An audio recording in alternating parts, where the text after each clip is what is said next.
Hi, it's Nikki here from Happy Hormones for Life, and today I am talking about snacking and why it's not so good as we thought it once was. So, snacking didn't exist in our grandparents' time, right? They had 3 square meals a day and they didn't need anything in between. Then, sometime in the 1970s, in this country, I think, food companies saw an opportunity to copy the US and introduce snack foods for kids, particularly as a source of revenue. I particularly remember the first kind of snack food I remember being advertised was the finger of fudge. Do you remember that? The finger of fudge is just enough to give your kids a treat. Wow, this trend then exploded in the 80s, and now snack foods are a massive, massive industry. It's become normal to snack. And it's almost even replaced kind of regular meals in some instances, not helped by the fact that, we're all super busy and we're relying on much more convenience type foods to save time. We don't necessarily have the time to sit down 3 times a day for meals. Um, and up until now, we kind of thought it was okay to snack. In fact, we've been told for years that eating little and often is a good way to eat. I'm sure you've heard that before. It can boost your metabolism, you can lose weight that way, and you balance your blood sugar, right? That's what we've been told. And I've always gone along with that. I'm a massive snacker. I love snacking. I'm very happy snacking. I like food, so eating more of it more often seems like a really good excuse for me. So it actually turns out that, eating like this, health-wise, is a bit of a disaster. Recent research shows that regular eating, like snacking, is not actually very good for us. It actually promotes weight gain, it makes you more tired, it promotes inflammation and faster aging because it increases the risk of chronic disease. Oh, who knew? So there are various things I'm going to go through just bit by bit on that. So first of all, it's going to promote your cravings because not only is it hard to feel full and satiated after a snack, but most snacks are pretty carb heavy. You're not going to be eating vegetables or low carb snacks very often. Even those protein bars are kind of pretty carb heavy in terms of sugar or syrup or artificial sweeteners, which do just the same.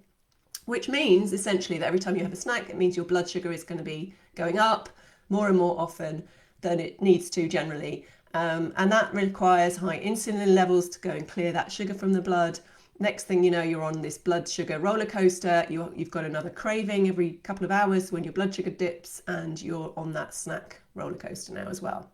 So not great. Secondly, it's not good for burning fat. You're actually going to be burning sugar more often than fat when you're snacking a lot, because if you're constantly eating, you're refilling your sugar stores, your glycogen, all the time. So when your body needs energy, it's going to go to your sugar stores to get that energy and for you to use up that energy.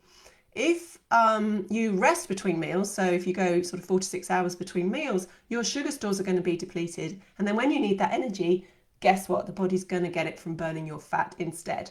So it's going to promote fat burning if the longer you leave between meals. Thirdly, snacking increases fatigue in a lot of cases. So where you think you might want a snack to kind of give you a boost or an energy high, digestion takes time and energy. So when you're constantly digesting food, that takes a lot of energy from the body. It's constantly having to work, and that leaves less energy for you to actually do what you want to do. So you really need a good 6 hours for your body to properly digest your food.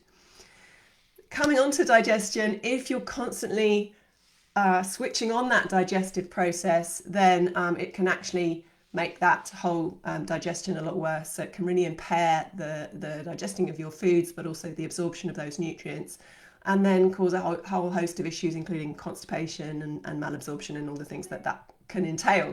So it's not great for your digestion.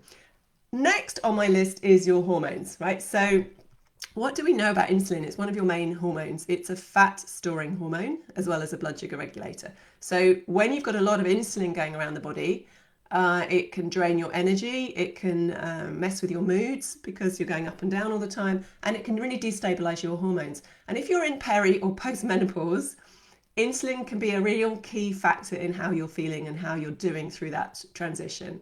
We are generally more insulin resistant at this time of our lives, which means we have to be careful to manage our blood sugar. So when we've got a lot of insulin going around, it's not only increasing your risk of type 2 diabetes, but it can also promote excess estrogen, which we know can happen, and excess inflammation, which we really don't want. And lastly, I just want to mention kind of snacking as a way of managing your emotions, because I know this is a big thing, especially for women, where a snack or a bit of food can manage your sadness or your anger or your frustration, and in a lot of cases boredom, especially if you're working from home. This is my thing. If I go into the kitchen, just kind of think, well, going to have something to eat with my cup of tea, because it makes me feel good. And it's very, very easy to kind of use snacking as actually to kind of fill that gap or feed your emotions or feel comforted. So again, we might be using snacking as a prop rather than actually because we're hungry or we need that food. All right, so just beware of that. A trial conducted in Prague in 2014 compared the health effects of eating 2 larger meals a day versus 6 smaller meals in patients with type 2 diabetes. And what they found was that just by eating breakfast and lunch, the patients reduced their body weight, they reduced their glucose levels, and they increased insulin sensitivity, which is what we want. We want our cells to be sensitive to insulin. So that was just eating breakfast and lunch instead of 6 smaller meals. So this is evidence-based.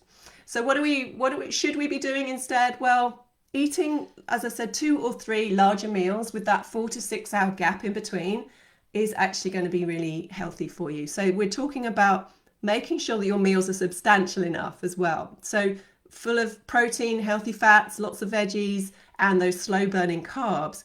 A meal like that should fill you up for 4 to 6 hours.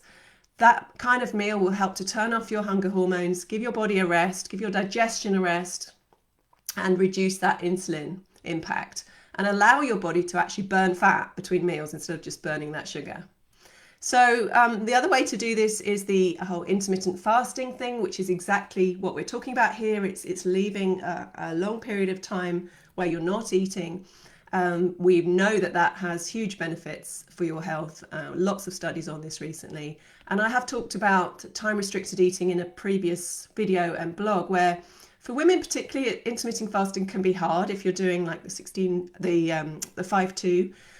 Or really calorie counting. I don't really like that particularly for women, because we've got almost all these hormone imbalances going on. So what I tend to recommend is the overnight fasting, where you don't have anything to eat from the minute you finished your dinner to the minute you're having your breakfast, and that allows your body to get that intermittent fasting, the benefits of it, but without having to suffer too much, because most of it's happening while you're asleep. So if you want to check out that video, go and look that up. It'll be on YouTube or on my website in my blogs. And if you do need to snack, because some people really do feel dizzy or super hungry and they just need something, then absolutely don't go without snacking. Absolutely, but go for those low carb options like the veggies, the carrot sticks, the celery, the nuts, the seeds. The protein snacks, you can have a boiled egg or something like that, or hummus or whatever. You know what those healthy snacks are. Just keep that carb loading really down so that your blood sugar is nice and stable, it's nice and balanced, and then it won't mess with any of the things we've talked about. I hope that was helpful. And again, if you need any help with your health or your hormones or with your diet, your nutrition, anything like that, do get in touch and we can have a chat. All right, see you soon.